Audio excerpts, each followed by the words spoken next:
एक शख्सियत आए हैं, शशांक शेखर, एडवोकेट शशांक शेखर, थोड़ा मंच पे आ जाए, यहाँ उपस्थित है। शशांक शेखर हैं पटना गया, हाँ आ जाइए। एक बार इनका जोरदार करतब, इधर से आ जाइए सीधे, जोरदार करतब ध्वनि से इनका अभिनंदन करें। ये एक बहुत ही सक्रिय और गौ सेवक, समर्पित जीव दया प्रेमी कार्यकर्ता है।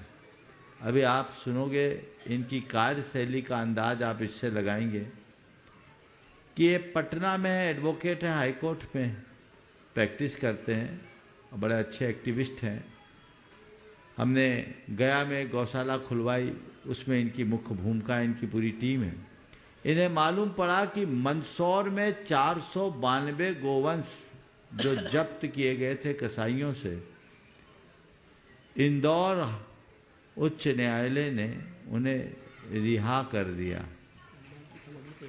अरे ताली मत बजाओ, सुनो तो, गोवंश को कसाईयों को सौंप दिया गया। अब कोई भी कानूनी पेचीदगी, इन्हें सूचना मिली और उसके विरुद्ध उस पर रोक लगाने के लिए सुप्रीम कोर्ट तक लड़ने का संकल्प लेकर आए। उसकी एसएलपी तैयार कर रहे हैं कि हम उन्हें छुड़ा करके रहेंगे और मुझसे आशीर्वाद लेने आए। मैं चाहूँगा धर्म प्रभावना समिति की ओर से इनका अशोक जी, हाँ, मुकेश जी, हर्ष जी आए, हाँ, और हमारे सम्माननीय, और एक सवाल, हाँ ले लीजिए, नाम बोलिए। हाँ अशोक जी, मुकेश जी, हाँ, और हर्ष जी, साथ में राजीव भाई, ये सभी आएंगे। हमारे सम्माननीय शशांक शेखर जी, एडवोकेट, जो कि जिन्होंने अपना जीवन गौ सेवा के लिए समर्पित किया। मैं चाहूँगा इनके सम्मान के लिए दोनों हाथ उठा के ऊपर से उठाइए, ताली बजा के सम्मान करें।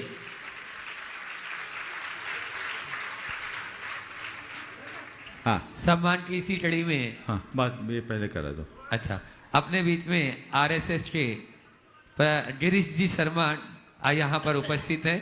वे आज एक प्रश्न गुरु चरणों में करना चाहते हैं।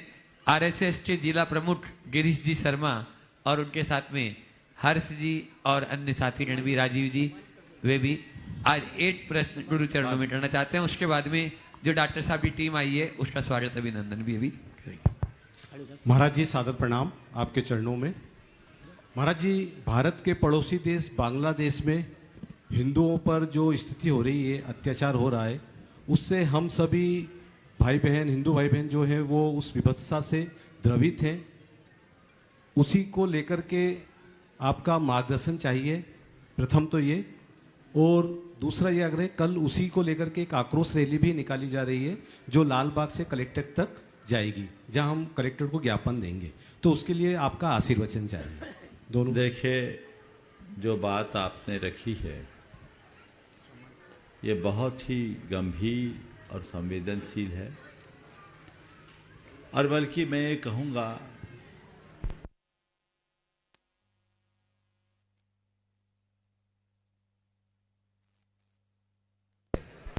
ओम, कोई बात, ओम ओम ओम ओम ओम ओम, देखिए, ओम ओम ओम। हाँ, आपने अभी जो बात यहाँ रखी है ये बहुत ही गंभीर और संवेदनशील है, बल्कि ये घोर निंदनीय, और इसे निंदनीय ही नहीं अमानवीय कृत्य के रूप में देखा जाना चाहिए। इस तरह की जो क्रूरता है, अमानवीयता है, ये कतई उचित नहीं। सवाल हिंदू और अहिंदू का ही नहीं, ये तो सवाल मनुष्य मात्र का।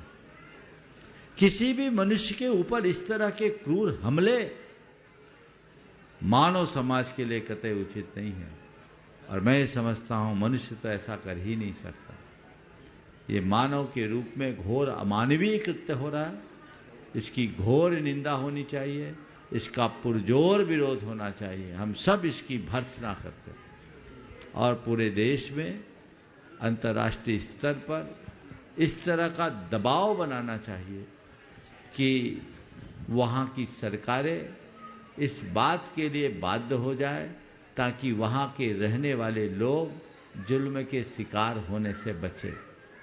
ये प्रयास होना चाहिए। आप लोगों ने जो कल अपना एक विरोध प्रदर्शन का भाव प्रकट किया, आपका ये मौलिक अधिकार नहीं, ये आपका कर्तव्य भी है कि हम अपने ही लोगों के साथ होने वाले जुल्म, हमें इस पर अंकुश लगाना होगा और समाज में ऐसी जागरूकता लानी चाहिए जिससे समाज संगठित हो, समरसता के साथ आगे बढ़ सके।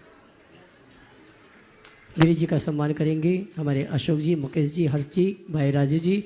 और आइए, मैंने कल दिया ना, कल के लिए बोल दिया कि सबको इसका विरोध करना चाहिए और आप सब लोगों को भी अपनी सही सहभागिता देनी चाहिए।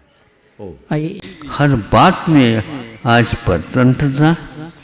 स्वतंत्रता की गंध आना ही मुश्किल हो गया। ये कहाँ तक कहा जाए। पानी छानने की प्रक्रिया भी आज बहुत ही दुर्लभ जैसी हो गई है, उसको भी हम पूर्ण नहीं पाल पाते हैं कि वहाँ पर आपके लिए ऐसी दिक्कत आती, महाराज पानी मिलता नहीं, मिलता तो है लेकिन खोदने वाला चाहिए।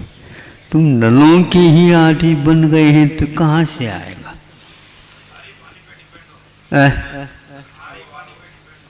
कोई बात नहीं, पहले भी सरकार के द्वारा प्रबंध तो होता होगा, ऐसा नहीं। वे तालाब बनाते थे और कूप बनाते थे, बावड़ियाँ बना देते थे, सब कुछ व्यवस्था राजा के माध्यम से पहले भी होता था और आज भी वो कर रहे हैं। लेकिन छानने की प्रक्रिया अभी तक कभी भी लुप्त नहीं हुई और ये 20वीं शताब्दी में आकर के लुप्त हो गए। पहले शुरुआत में तो इन लोगों ने सारे कूपों को बंद कर दिया, आपके अभिमत ले लिए, वोट ले लिए और वो बंद कर दिया, कोई भी इसका उपयोग नहीं कर सकेगा। और हम जो देते पानी उसी का उपयोग करना पड़ेगा, इस प्रकार कर लिया। जब इनको मालूम पड़ा कि ऐसा नहीं, वही पानी ठीक था, अब प्रत्येक व्यक्ति के यहाँ कोई भी इमारत बिल्डिंग बनाया जाता है, उसके इर्द गिर्द कम से कम इतनी जमीन छोड़नी पड़ेगी और वहाँ पर उसकी जमीन में उसकी छत का पानी उतरेगा और अर्जित होगा, नीचे तक जाएगा। तो ये तो पहले कुआं के लिए कहा गया था।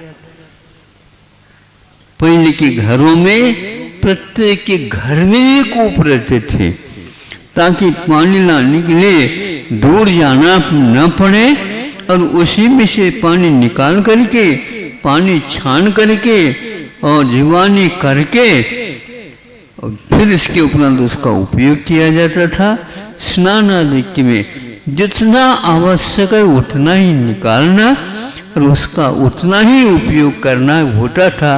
और आज नल आ गए, जल ही जीवन, जल ही जीवन, जल ही जीवन रटने लगे सब लोग। ये कहने की क्या आवश्यकता थी? इसलिए आवश्यकता थी। जीवन का मूल्य कैसा होता है ये हम लोगों ने खो दिया।